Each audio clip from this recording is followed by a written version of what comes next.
Hi everyone, this is Anam. Welcome to PhD jobs and admission. So आज के इस video से हम इग्नू के पीएचडी एंट्रेंस एग्जामिनेशन के लिए सेशन स्टार्ट कर रहे हैं। तो हम आज से प्रीवियस ईयर क्वेश्चंस के सेशन स्टार्ट करने जा रहे हैं। जैसे कि आप स्क्रीन पर देख सकते हो, इग्नू के हम 2020 के पीवाई की स्टार्ट कर रहे हैं ऑन रिसर्च मेथोडोलॉजी, जिससे कि आपको 50 एमसीक्यूज एग्जामिनेशन में पूछा जाता है। तो आपके जो भी प्रीवियस ईयर क्वेश्चंस पेपर होते हैं और प्रीवियस ईयर जो क्वेश्चंस होते हैं आपको उसी से रिलेटेड जो कॉन्सेप्ट्स होते हैं आपको वो उसी से रिलेटेड आपको एग्जामिनेशन में क्वेश्चंस पूछे जाते हैं। उससे हटकर आपको एग्जामिनेशन में कोई क्वेश्चन नहीं पूछा जाता है। जो प्रीवियस ईयर क्वेश्चंस होते हैं उसी के कॉन्सेप्ट्स को यूज कर एग्जामिनेशन में आपको क्वेश्चंस पूछा जाता है। अब उसी के साथ साथ जैसे कि आप स्क्रीन पर देख सकते हो, हर एक क्वेश्चन का आपको डिटेल में एक्सप्लेनेशन मिलेगा। सारे प्रीवियस ईयर क्वेश्चंस के हम सेशन स्टार्ट करने जा रहे हैं आज से। तो आपको अच्छी तरीके से सारे एमसीक्यूज को देख लेना है, सारे पीवाईक्यूज को अच्छे तरीके से देख लेना है। आपके जो भी डाउट्स है आप मुझे कमेंट सेक्शन में पूछ सकते हो। उसी के साथ साथ मैंने जैसे कि आपको स्क्रीन पर बता चुकी हूँ, इसके पहले भी काफी वीडियोस में मैंने आपके साथ शेयर कर रखा है कि हमारे इग्नू के पीएचडी एंट्रेंस एग्जामिनेशन जो आपका सेशन है 2022-2023 के लिए हमारे जो बैचेस है स्टार्ट हो चुके हैं। तो जल्द से जल्द आपको इंटर करना है हमारे बैचेस में। जैसे कि आप स्क्रीन पर देख सकते हो, नंबर आपके साथ हाईलाइट हो रहा है हमारा हर एक स्लाइड में नंबर। तो आपको जल्द से जल्द बैचेस को ज्वाइन करना है। तो चलिए ज्यादा टाइम वेस्ट नहीं करते हुए आज के हम सेशंस को हम स्टार्ट करते हैं। So let's begin with today's lecture. So MCQ से स्टार्ट करने से पहले मैं आपको बता दूं कि डीयू यूनिवर्सिटी के पीएचडी एंट्रेंस एग्जामिनेशन में टोटल आपको 50 एमसीक्यूज पूछा जाता है। 50 एमसीक्यूज जो होता है आपको उसमें एक क्वेश्चन जो होता है, एक एमसीक्यूज जो होता है 4 मार्क के लिए होता है। तो उस तरीके से आपका टोटल पेपर 200 मार्क्स का होता है, जिसमें 100 मार्क्स आपका रिसर्च मेथोडोलॉजी पर बेस्ड होता है और रिमेनिंग 100 आपका सब्जेक्ट स्पेसिफिक होता है। तो 100 मार्क्स फॉर रिसर्च मेथोडोलॉजी आपको पूछा जाएगा। सो रिसर्च मेथोडोलॉजी के लिए मैं आपको बता दूं, यहाँ पर हम आपको कंप्लीट कोर्स प्रोवाइड कर रहे हैं और आपको एग्जामिनेशन में भी सिर्फ एग्जामिनेशन को क्वालिफाई करने के लिए मिनिमम 100 मार्क्स आपको एग्जामिनेशन में लेकर आना ही है। तो मैं आपको बता दूं, हमारे कोर्स के थ्रू आप इजीली पासिंग मार्क्स स्कोर कर सकते हो, यानी 100 में से 85 टू 90 मार्क्स तक आपको हम गारंटी के साथ कहते हैं कि आपको एग्जाम में आ सकता है। हमारा ये 90% गारंटीड कोर्स है, जिसमें जैसे कि आप स्क्रीन पर देख सकते हो हम आपको वीडियो लेक्चर्स प्रोवाइड करते हैं, जो कि थियोरी एमसीक्यूज दोनों वीडियो लेक्चर्स है। मॉक टेस्ट है, टोटल 10 मॉक टेस्ट है। देन उसके बाद नोट्स हम आपको प्रोवाइड करते हैं and 1500 plus revision MCQs PDF. और ये जो सारा कोर्स है आपको दोनों लैंग्वेज में देखने मिलेगा, Hindi as well as in English. तो काफी, जैसे कि मैंने आपको कहा, 90% हमारा जो कोर्स है वो हमारा जो है टेस्टेबल कोर्स है। 90% स्टूडेंट्स हमारा हर टाइम सारे जो यूनिवर्सिटी के लिए होता है 90% एंड अबव रिजल्ट होता है। तो याद रखना है, ज्यादा टाइम वेस्ट नहीं करना है। आपके एग्जामिनेशन की भी डेट रिलीज हो चुकी है, तो आपको जल्द से जल्द हमारे कोर्स को परचेस करना है। परचेस करने के लिए स्क्रीन पर जो आपको नंबर नजर आ रहा है उस पर व्हाट्सएप के थ्रू आपको हमें कांटेक्ट करना है, या फिर आप हमारे ऐप के थ्रू भी स्टडी मटेरियल को एक्सेस कर सकते हो, जिसके लिए लिंक मैंने आपके साथ नीचे comment section as well as description box में भी शेयर कर रखा है। So that's it and let's begin with the MCQs. Highest level of measurement is, इस क्वेश्चन में हमें फाइंड आउट करना है कि आपके स्केल ऑफ मेजरमेंट्स जो होती है उसमें सबसे ज्यादा हाईएस्ट लेवल की आपकी कौन सी स्केल ऑफ मेजरमेंट होती है। सो याद रखिएगा, highest level of measurement is ratio. आपकी रेशो जो होती है, रेशो स्केल ऑफ मेजरमेंट, ये आपकी हाईएस्ट लेवल ऑफ मेजरमेंट होती है। अब आपके जो स्केल ऑफ मेजरमेंट होती है, आपके जो लेवल ऑफ मेजरमेंट्स होते हैं उसके 4 टाइप्स होते हैं। आपको इस शॉर्ट फॉर्म से याद रखना है, noir. So N for nominal, O for ordinal, I for interval and R for ratio। इस तरीके से आपको इस शॉर्ट फॉर्म से आपके 4 लेवल ऑफ मेजरमेंट्स याद रखनी है। तो नॉमिनल स्केल क्या होती है, जिसमें आपके पास जो भी डेटा होता है आप उनको उसके फीचर्स के, उसके कैरेक्टरिस्टिक्स के बेसिस पर डिवाइड करते हो, उसको कैटेगराइज करते हो। उसी तरीके से ऑर्डिनल में आप सेम नॉमिनल की तरह करते हो और एज वेल एज आप क्या करते हो, आपके पास जो भी डेटा है उसको एक ऑर्डर में अरेंज करते हो, आप रैंक देते हो।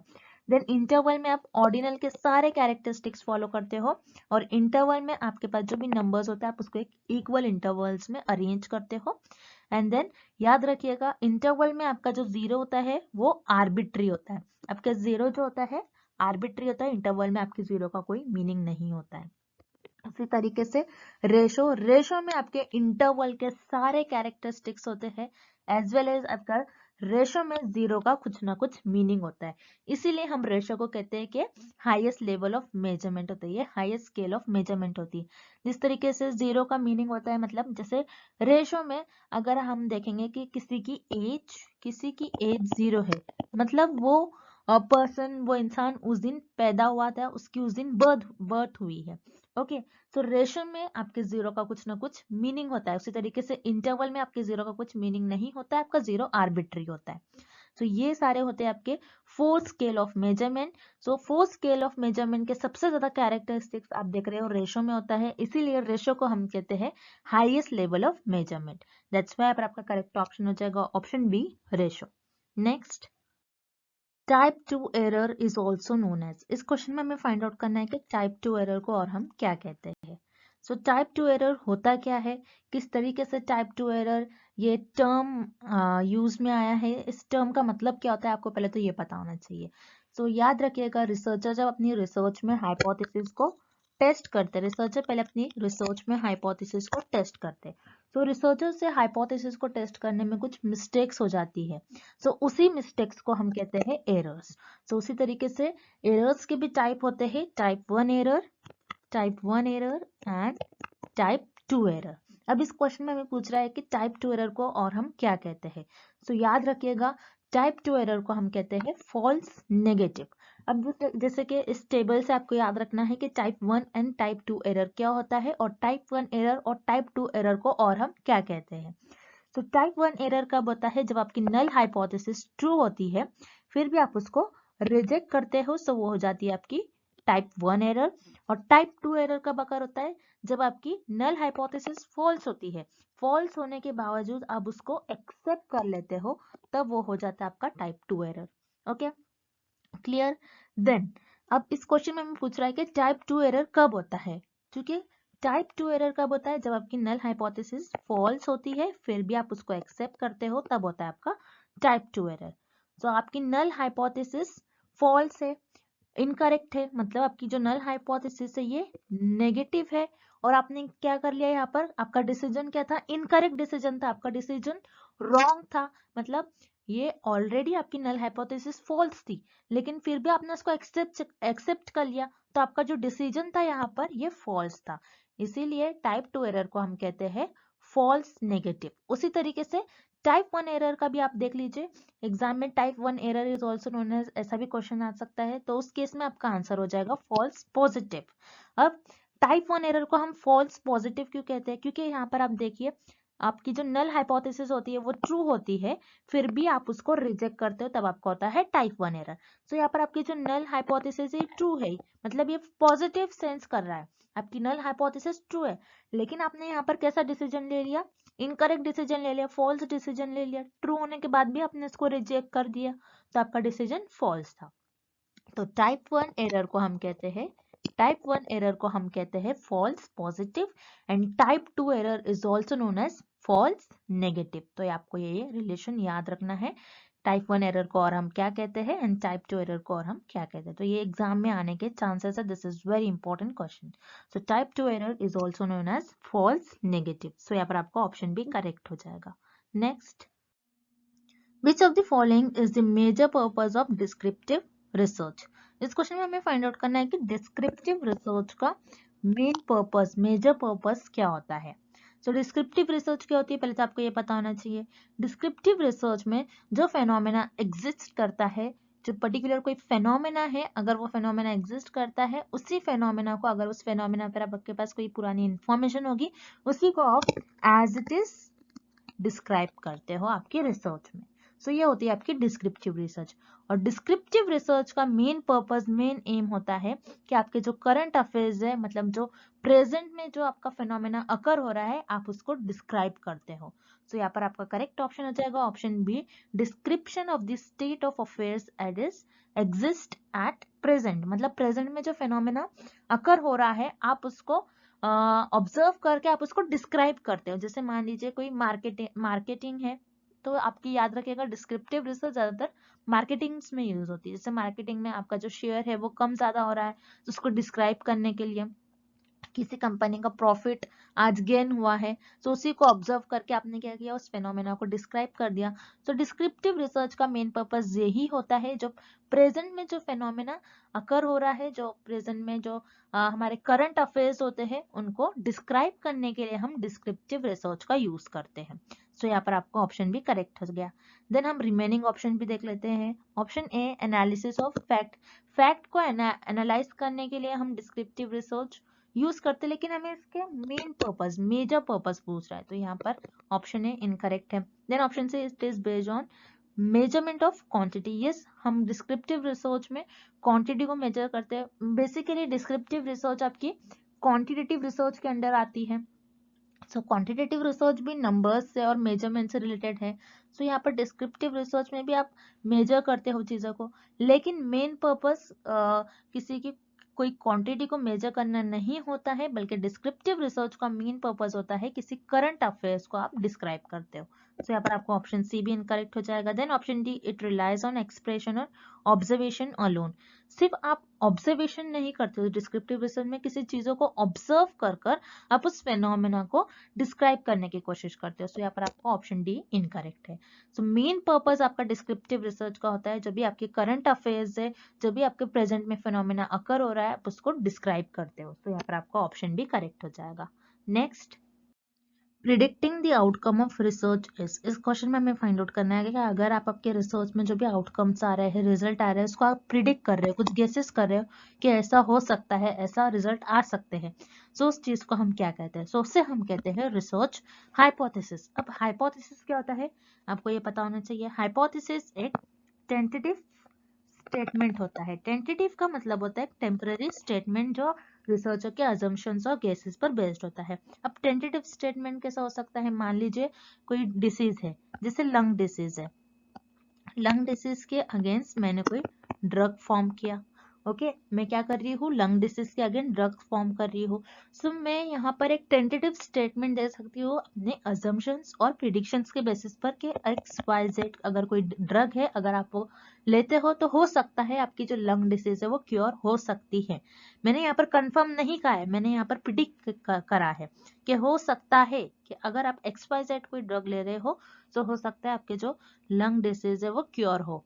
सो ये होता है प्रिडिक्शन। और प्रिडिक्शन हम सिर्फ और सिर्फ, और रिसर्च प्रिडिक्शन और अजम्पशन सिर्फ और सिर्फ रिसर्च हाइपोथेसिस में करते हैं, ताकि उनकी जो रिसर्च के आउटकम्स है उनको वो कुछ गेस कर सके, उस पर कोई प्रिडिक्ट कर सके। सो वो रिसर्च हाइपोथेसिस में करते हैं। सो यहाँ पर आपका ऑप्शन डी करेक्ट है। अब जो इनकरेक्ट ऑप्शन है उसे भी हम डिस्कस कर लेते हैं। जैसे ऑप्शन ए आपको गिवन है रिसर्च डिजाइन।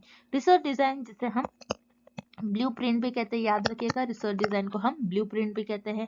अब रिसर्च डिजाइन क्या होती है? जिसमें रिसर्चर प्लानिंग करते हैं कि उनके रिसर्च में किस तरीके से वो डेटा कलेक्ट करेंगे, कहाँ से सैंपल सेलेक्ट करेंगे, किस तरीके से वो इंटरव्यू लेंगे, किस तरीके से उनका डेटा कलेक्ट करेंगे, किस पॉपुलेशन से वो डेटा कलेक्ट करेंगे। तो बेसिकली रिसर्च डिजाइन में रिसर्चर प्लानिंग करते हैं कि किस तरीके से वो अपनी रिसर्च को परफॉर्म करेंगे। सो रिसर्च डिजाइन में रिसर्चर कोई प्रिडिक्शन और गेसेस नहीं करते। सो यहाँ पर आपका ऑप्शन है इनकरेक्ट है। Then option B, research question. Research question क्या होगा? अगेन रिसर्च क्वेश्चन में आप कोई प्रिडिक्शन नहीं कर सकते। आपका क्वेश्चन, जिस क्वेश्चन पर आप रिसर्च परफॉर्म कर रहे हो, जैसे मेरा क्वेश्चन था, मैं जैसे मेरा यहाँ पर मेरा एम था कि मैं लंग्स डिसीज के अगेंस्ट ड्रग को फॉर्म करूं। सो रिसर्च क्वेश्चन क्या होगा मेरा इस केस में कि XYZ जो ड्रग है, so what is the relation between XYZ drugs and lung disease. ये ड्रग और लंग डिसीज के बीच में जो रिलेशन है वो मुझे फाइंड आउट करना है कि ये ड्रग लेने से लंग डिसीज क्योर हो रही है या फिर नहीं। सो ये मेरा रिसर्च क्वेश्चन होगा। रिसर्च क्वेश्चन में मैं कोई प्रिडिक्शन और गेसेस नहीं कर सकती हूँ। सो यहाँ पर आपका ऑप्शन बी भी इनकरेक्ट है। Then option C, research objective. Research objective मतलब आपका एम क्या है रिसर्च का, आप क्यों रिसर्च करना चाहते हो। सो रिसर्च ऑब्जेक्टिव में अभी अगेन आप कोई प्रिडिक्शन और गेसेस नहीं करते हो। सो यहाँ पर अभी आपका ऑप्शन सी इनकरेक्ट हो जाएगा। So here correct option is option D, research hypothesis.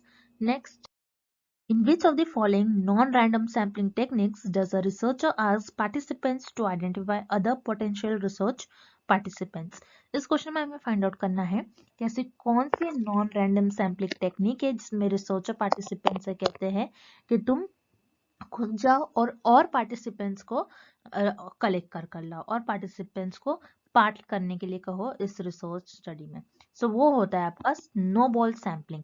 अब स्नोबॉल सैम्पलिंग क्या होता है हम इस डायग्राम के थ्रू समझते हैं। जैसे ये मान लीजिए ये रिसर्चर है, ये आपका रिसर्चर है।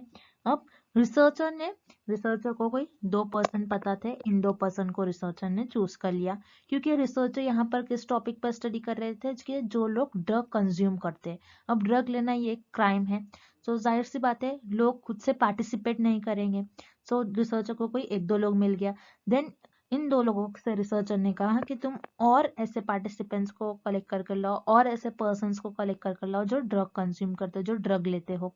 तो ये दोनों लोग क्या करेंगे और लोगों को कलेक्ट कर लाएंगे और पार्टिसिपेंट्स को ढूंढ कर लाएंगे क्योंकि जो ड्रग लेते हैं। तो इस तरीके से स्नोबॉल सैम्पलिंग में रिसर्चर अपने जो पार्टिसिपेंट्स होते हैं उन्हीं को कहते हैं कि और पार्टिसिपेंट्स को ढूंढ कर लाओ जो हमारे जो रिसर्च है उस स्टडी में और रिसर्च में पार्टिसिपेंट्स कर सके। सो इस तरीके से आपका स्नोबॉल सैम्पलिंग में जो पार्टिसिपेंट्स होते हैं उन्हीं को रिसर्चर कहते हैं कि और पार्टिसिपेंट्स को कलेक्ट कर लाओ। सो ये होता है आपका स्नोबॉल सैम्पलिंग। अब स्नोबॉल सैम्पलिंग ये किस तरीके से, हम इसे स्नोबॉल क्यों कहते हैं आपको ये पता होना चाहिए। जैसे आपने देखा होगा अगर कोई हाई पॉइंट से अगर आप स्नो का जो बॉल होता है अगर आप उसको हाई पॉइंट से फेंकते हो तो ये जो स्नो का बॉल होता है अपने साथ और स्नो कनेक्ट कर लाता है और ये एक बड़ा सा बॉल बन जाता है। इसी तरीके से स्नोबॉल सैम्पलिंग में क्या होता है रिसर्चर के पास बहुत कम लोग होते हैं, देन यही लोग और लोगों को कलेक्ट कर लाते हैं तो ये एक बड़ा सर्कल बन जाता है, बहुत सारे लोग हो जाते हैं। उसी तरीके से स्नोबॉल सैम्पलिंग में पहले बहुत कम होते हैं, फिर इसी तरीके से स्नो जब हाई पॉइंट से नीचे उतरता है, नीचे आता है, सो वो स्नो और अपने साथ और स्नो को कलेक्ट कर लाता है। इसी तरीके से इसीलिए इस सैम्पलिंग का नाम हो गया आपका स्नोबॉल सैम्पलिंग। तो याद रखिएगा स्नोबॉल सैम्पलिंग में रिसर्चर पार्टिसिपेंट्स को ही कहते हैं कि खुद वो और पार्टिसिपेंट्स को कलेक्ट कर लाए। तो यहाँ पर मेजर रोल पार्टिसिपेंट्स का होता है क्योंकि वो और दूसरे पार्टिसिपेंट्स को कलेक्ट कर लाते हैं। सो उसे हम कहते हैं स्नोबॉल सैम्पलिंग। बाकी कन्वीनियंस, पर्पसिव और कोटा सैम्पलिंग में मेजर रोल आपका रिसर्चर का होता है। दैट्स व्हाई आपका option A, B and C तीनों भी इनकरेक्ट हो जाएगा। Correct option is option D, snowball sampling.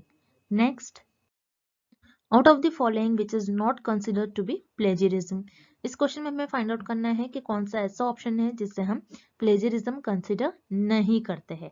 तो हम 1 by 1 ऑप्शंस देखते हैं। Option A, reproducing in your paper a chart content in the author's work. आपने क्या करा, एक चार्ट था, अपने किसी ऑथर का वर्क था, उसको रिप्रोड्यूस कर दिया, फिर से एज इट इज आपने, रिप्रोड्यूस का मतलब होता है फिर से आपने वही प्रेजेंट कर दिया, सो फिर से आपने वही बता दिया। सो ये आपका, ये तो प्लेजरिज्म होता है। सो इसे हम प्लेजरिज्म कंसिडर करेंगे। सो यहाँ पर आपका ऑप्शन है इनकरेक्ट हो जाएगा। Then option B, using the exact words of the author.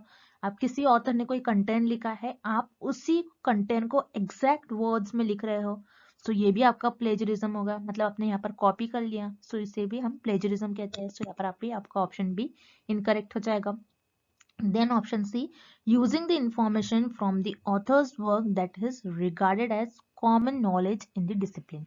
So yes, इसे हम प्लेजरिज्म नहीं कहेंगे। सो ऑप्शन सी हमें क्या बता रहा है कि ऐसी इंफॉर्मेशन जो एक कॉमन नॉलेज पर बेस्ड हो, जैसे ह्यूमंस हैव 2 आईज, ओके, मतलब हम लोगों के पास ह्यूमन बॉडी, ह्यूमन बींग्स के पास 2 आईज होती है।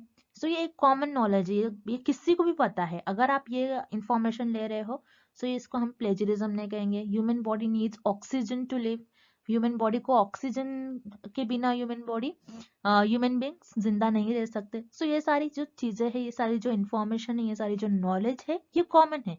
अगर आप ऐसी इंफॉर्मेशन अपने रिसर्च में यूज कर रहे हैं सो इसे हम प्लेजरिज्म कंसिडर नहीं करते हैं। सो यस, यहाँ पर आपका करेक्ट ऑप्शन हो जाएगा option C, using the information from the author's work that is regarded as common knowledge in the discipline. So किसी ऑथर का वर्क अगर आप ले रहे हो जो कि कॉमन नॉलेज पर बेस्ड हो तो उससे हम प्लेजरिज्म कंसिडर नहीं करेंगे। सो यहाँ पर आपका ऑप्शन सी करेक्ट हो जाएगा। Next, if a positively skewed distribution has median of 50, which of the following statement is true? इस क्वेश्चन में हमें फाइंड आउट करना है कि अगर आपकी जो पॉजिटिवली स्क्यूड डिस्ट्रीब्यूशन है उसमें आपकी मीडियन की वैल्यू 50 है, देन उस केस में आपका जो कौन सा स्टेटमेंट है वो करेक्ट होगा या फिर ट्रू होगा। सब पॉजिटिवली स्क्यूड डिस्ट्रीब्यूशन ये क्या होता है आपको इस फिगर के थ्रू देखना है। सो इस फिगर में हमारा मेन फोकस पॉजिटिव स्क्यू पर होगा। पॉजिटिव स्क्यू क्या होता है, जिसमें आपकी जो टेल होती है डिस्ट्रीब्यूशन की है लेफ्ट साइड में टिल्टेड होती है और आपका जो ज्यादातर डेटा है आपका इस रीजन में लाई करता है, मतलब राइट साइड में लाई करता है, इसीलिए हम इसको कहते हैं पॉजिटिव स्क्यू डिस्ट्रीब्यूशन। अब पॉजिटिव स्क्यू डिस्ट्रीब्यूशन में सबसे कम आपकी मोड की वैल्यू होती है, देन उससे ज्यादा आपकी मीडियन की वैल्यू होगी एंड देन उससे ज्यादा आपकी मीन की वैल्यू होगी। आपको ये रिलेशन याद रखना है। अब मीडियन, हमें इस क्वेश्चन में मीडियन की वैल्यू गिवन है विच इज 50। मीडियन की वैल्यू 50 गिवन है। सो इस केस में हमें फाइंड आउट करना है कि कौन सा हमें जो गिवन ऑप्शन से कौन सा ऑप्शन करेक्ट होगा। अब वन बाय वन हम ऑप्शन देखते हैं। Option A, mean is greater than 50। Yes, क्योंकि मीन की वैल्यू पॉजिटिव स्क्यू में मीन की वैल्यू सबसे ज्यादा हाईएस्ट होगी, तो हो सकता है होगा ही, क्योंकि मीडियन से बड़ा मीन है। सो मीडियन की जो भी वैल्यू है उससे ज्यादा मीन की होगी। So mean is greater than 50। Yes, mean आपका जो है क्या हो सकता है, 50 से बड़ा हो सकता है, ग्रेटर हो सकता है, 60, 70 कुछ भी हो सकता है। तो यहाँ पर आपका statement A, option A correct है। देन रिमेनिंग ऑप्शन भी देखते हैं। Mean is less than 50। No, mean obviously greater होगा, सो यहाँ पर आपको ऑप्शन बी इनकरेक्ट है। Then option C, mode is greater than 50। Mode greater नहीं होगा, मोड लेस होगा, बिकॉज पहले मोड की सबसे लोवेस्ट वैल्यू होती है आपकी पॉजिटिव स्क्यू में, इसलिए मोड की वैल्यू ग्रेटर नहीं होगी, आपकी मोड की वैल्यू लेस देन 50 होगी। सो यहाँ पर आपको ऑप्शन सी इनकरेक्ट है। Then option D, mean and mode both are greater than 50। Yes, mean तो आपका जो है ये ग्रेटर देन 50 होगा, लेकिन मोड नहीं होगा। सो यहाँ पर आपको ऑप्शन डी भी ऑब्वियसली इनकरेक्ट हो जाएगा। सो यहाँ पर आपका करेक्ट ऑप्शन है option A, mean is greater than 50 for positively skewed distribution. Next, good research is, इस क्वेश्चन में हमें फाइंड आउट करना है एक अच्छी रिसर्च क्या होगी। सो याद रखिएगा, जब भी आपको इस टाइप का क्वेश्चन आता है या फिर रिसर्च की डेफिनेशन से रिलेटेड कोई क्वेश्चन आता है, तो आपको याद रखिएगा एक गुड रिसर्च, एक अच्छी रिसर्च के लिए आपको ये 3 वर्ड्स कभी नहीं भूलना है, which is first is systematic, second is scientific, third is objective. Okay, तो आपकी रिसर्च सिस्टमैटिक होनी चाहिए, साइंटिफिक एंड ऑब्जेक्टिव।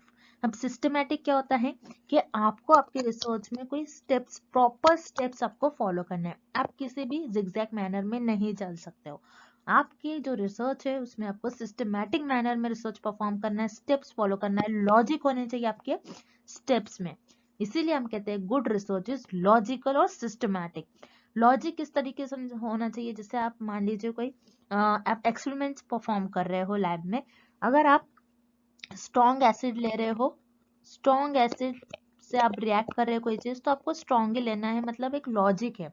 आप अगर स्ट्रॉन्ग से वीक को रिएक्ट करोगे तो ये लॉजिक के अनलॉजिकल हो जाएगा, ये लॉजिक नहीं होगा। सो इस तरीके से आपको कुछ लॉजिक फॉलो करना है, आपके जो स्टेप्स है आपको सिस्टमैटिक वे में आपकी रिसर्च फॉलो करनी है, कुछ स्टेप्स, कुछ प्रिंसिपल फॉलो करना है, उसमें आपके जो स्टेप्स आप यूज कर रहे हो, जो आप साइंटिफिक मैनर में यूज कर, उसका लॉजिक होना चाहिए।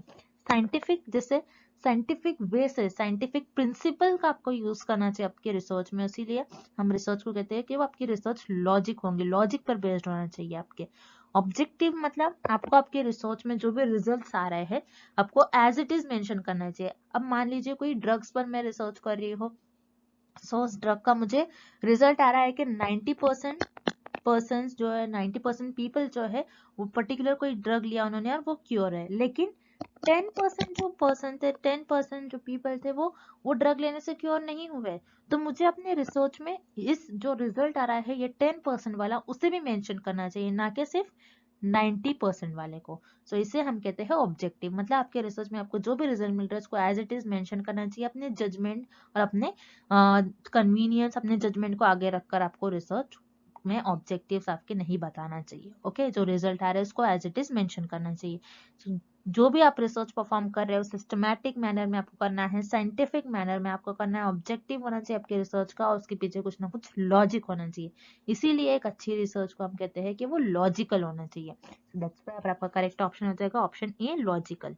Next, dash is the first step of research process. इस क्वेश्चन में हमें फाइंड आउट करना है कि रिसर्च प्रोसेस का फर्स्ट स्टेप आपका क्या होता है। सो याद रखिएगा, रिसर्च में आपका जो फर्स्ट स्टेप होता है, किसी भी रिसर्च में आपका फर्स्ट स्टेप होता है सिलेक्शन ऑफ प्रॉब्लम। आप प्रॉब्लम पहले सिलेक्ट करोगे, जब आप प्रॉब्लम को सिलेक्ट करोगे तभी तो आप रिसर्च कर पाओगे, क्योंकि रिसर्च किस चीज पर होती है, प्रॉब्लम पर ही रिसर्च होती है। जैसे किसी भी प्रॉब्लम पर आप रिसर्च कर रहे हो, कोई ड्रग के अगेंस्ट, कोई डिसीज के अगेंस्ट ड्रग फॉर्म कर रहे हो, वैक्सीन डेवलप कर रहे हो, कोई सोसाइटी से रिलेटेड कोई प्रॉब्लम है, सो ये सारी प्रॉब्लम पर ही आप रिसर्च परफॉर्म करते हो। सो किसी भी रिसर्च का फर्स्ट स्टेप होता है कि आप आपकी प्रॉब्लम सिलेक्ट कर लो कि किस पर आप रिसर्च परफॉर्म करने वाले हो। So selection of problem is the first step of research process. So यहाँ पर आपका ऑप्शन डी करेक्ट हो जाएगा।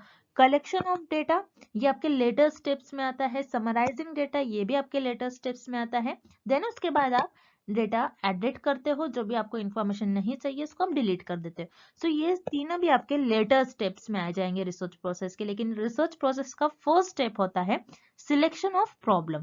सो यहाँ पर आपका ऑप्शन डी करेक्ट हो जाएगा, selection of problem. Next, in case of positive skewed distribution the extreme values lies in the, इस क्वेश्चन में हमें फाइंड आउट करना है कि अगर आपका जो डिस्ट्रीब्यूशन है वो पॉजिटिव स्क्यूड डिस्ट्रीब्यूशन है, पॉजिटिव स्क्यूड डिस्ट्रीब्यूशन में आपके जो एक्सट्रीम वैल्यूज है, ज्यादातर वैल्यूज किस रीजन में लाई करती है, कि लेफ्ट टेल में लाई करती है, राइट टेल में, मिडल में, या फिर कहीं भी, हमें ये फाइंड आउट करना है। तो जैसे कि इस डायग्राम को आपको याद रखना है, this is very important diagram. Exam में आपको इस डायग्राम का अगर आप याद रखोगे तो एग्जाम में आप इस टाइप के सारे क्वेश्चन सॉल्व कर पाओगे।